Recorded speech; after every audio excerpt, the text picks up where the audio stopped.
Buenos días, estimados estudiantes de segundo de bachillerato. Bienvenidos a su clase de ciudadanía. El día de hoy vamos a hablar acerca de las asambleas nacionales constituyentes desde el siglo XVIII. Vamos a conocer un poco cómo se llega a determinar este grupo, cómo se llega a dar el nombre, qué es lo que pasa primero con las asambleas nacionales y cómo más adelante llegan a tener el nombre de constituyentes, qué es lo que les permite llevar este nombre. Entonces, empecemos con la clase.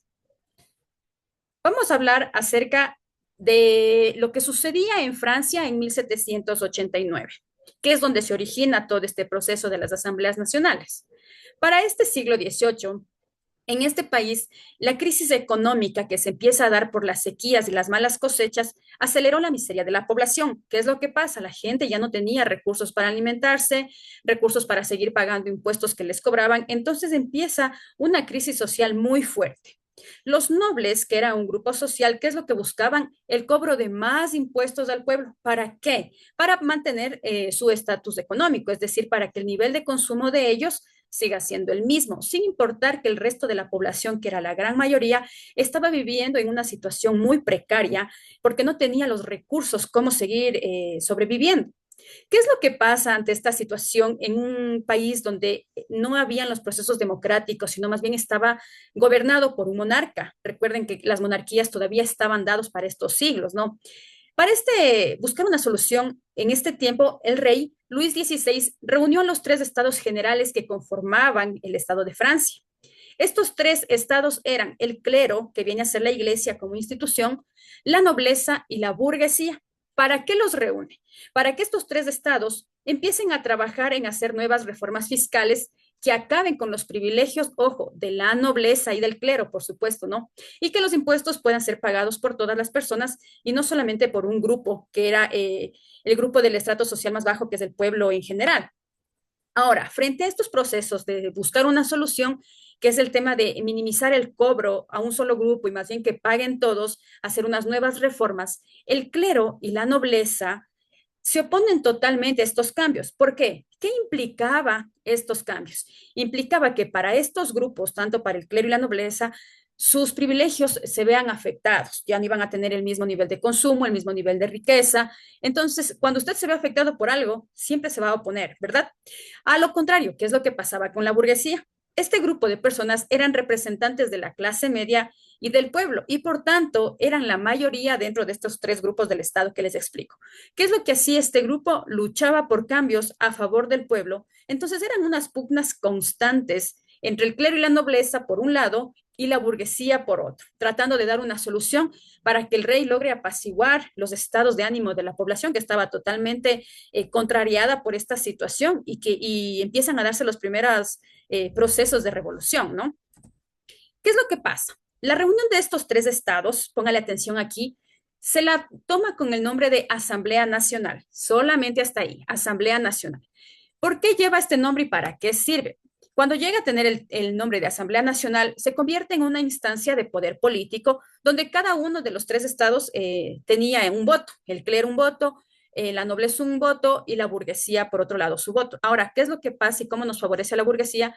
Que ellos eran la mayoría, por ende tenía un poco más de voto y lo que buscaba era democratizar el poder. Ahora, ojo con este tema de democratizar el poder. Si yo estoy hablando de un proceso democrático, estoy hablando de un proceso donde el pueblo va a tener que escoger a sus representantes. Y es ahí donde el gobierno de turno, en ese momento el rey, el monarca, empieza a tener inconvenientes, porque si está buscando por la vía democrática que alguien me reemplace, ¿qué va a pasar con este gobierno, no? Con este rey, ¿qué pasa con todo su poder monárquico? ¿A dónde va a ir a parar? Ojo con esto, con el tema de las asambleas nacionales. Una vez que empiezan a generar más procesos, más reformas, esta Asamblea Nacional toma el nombre de Asamblea Nacional Constituyente. Ojo, se le añade esta palabra constituyente. ¿Por qué?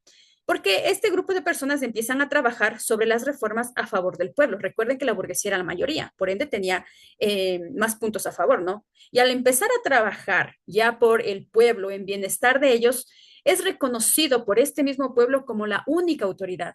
Entonces, ¿qué pasa con un rey que está al frente de todo y al lado hay una asamblea y la asamblea es la que goza del voto de la población, goza de la veña, goza del crédito del pueblo, la asamblea empieza a cobrar poder y se convierte en la única autoridad. Y el gobierno monárquico, el rey, automáticamente declina, cae. Es así como nosotros podemos evidenciar que cuando la Asamblea Nacional Constituyente cobra fuerza, porque es reconocido como el único poder ante la sociedad, el rey no tiene más nada que hacer. Entonces, este poder monárquico cae y surge una nueva instancia política, dando origen a una nueva forma de gobierno, que es el paso a la democracia, ¿no?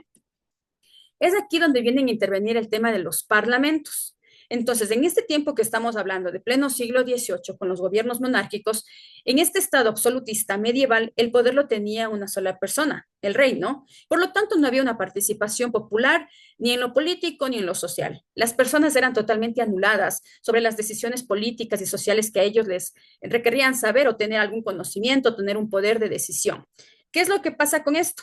Se empiezan a retomar modelos democráticos políticos antiguos. Y entonces se empieza a evidenciar que antiguamente en la Grecia y en la Roma antiguas, las asambleas parlamentarias de estas dos naciones estaban integradas por ciudadanos que decidían sobre la vida del país. Es decir, los parlamentos o las asambleas de estas dos ciudades contaban con las decisiones de personas que velaban por el bienestar de la sociedad como tal. Entonces se empieza a trabajar y dicen, si esos parlamentos funcionaban, si servían, si las personas estaban trabajando en pro de las demás personas, ¿por qué no retomar ese proceso? Entonces, este rescate del pasado dio paso a la instauración en Francia de una nueva institución con un poder de decisión llamada Asamblea Nacional, que ¿qué es lo que busca? Trabajar en beneficio del pueblo, ser reconocido por el pueblo. Este tema de las asambleas nacionales y asambleas nacionales constituyentes se trabajará en la siguiente clase. Pues bien, hasta este punto hemos trabajado la clase de hoy, haciendo como un recordatorio de cómo las asambleas nacionales se constituyeron a base del trabajo de varios grupos de personas que lo que buscaban era rescatar los valores y los derechos de las personas. Lo que buscaban es dar un poder político al pueblo, a la sociedad, al ser humano, para que éste pueda decidir sobre la vida política. Ojo, lo que buscan son derechos para que las personas dejen de vivir en condiciones eh, que no eran válidas en este tiempo ni en el actual. Entonces, las asambleas nacionales, desde un principio, ¿qué es lo que buscan? Trabajar en el bienestar de la sociedad. Y más adelante van tomando las formas de constituyentes porque buscan generar otro tipo de trabajos políticamente, ¿sí? Entonces, hasta aquí quedaría la clase. Espero que vayamos teniendo más claro los conceptos. Por favor, vaya realizando la actividad de acuerdo a cómo se indique en la ficha. Recuerde que usted la ficha, la actividad la puede hacer en línea o la puede hacer impresa o a mano y enviar a los correos. La próxima clase ingresamos más con el tema de lo que son los parlamentos y las asambleas nacionales. Muchas gracias. Una buena tarde para todos.